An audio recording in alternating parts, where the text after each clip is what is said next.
সিরাতে ময়দানে চুরিটিতে অনুষ্ঠিত হয়েছে। এখানে সকাল থেকে প্রায় 1500 মতো রোগী এসছেন।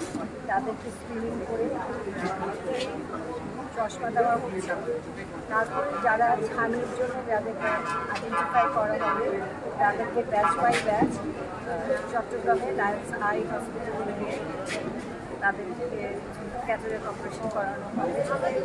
সব কিছু মিলে এটা একটা দীর্ঘ প্রসেস, যেটা ব্যাচ আমাদের অভিজ্ঞতা দেখেছি প্রায় 300-350 রুগী ক্যাটারাক্ট অপারেশনের সময় এখান থেকে যায়।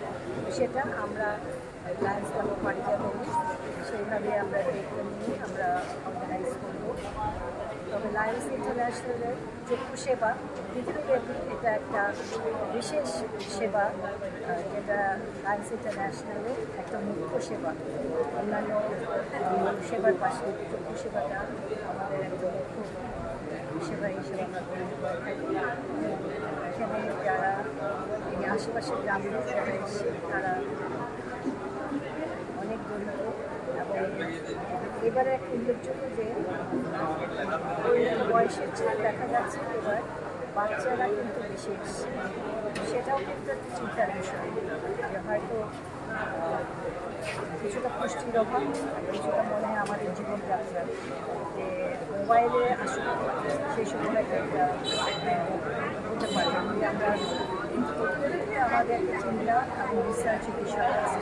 এইভাবে আমাদের ডিস্ট্রিক্ট থেকে 315 আমাদের লায়ন্স চ্যারিটেবল আই হসপিটাল আছে, সেখানেও আমাদের সেবা, সেখানে আমাদের একটা আগামী দিনের কার্যক্রমে আমরা এই বিষয়গুলো আরও বিশেষভাবে দেখতে পাই যে আমাদের অ্যাওয়ারনেস কীভাবে আমরা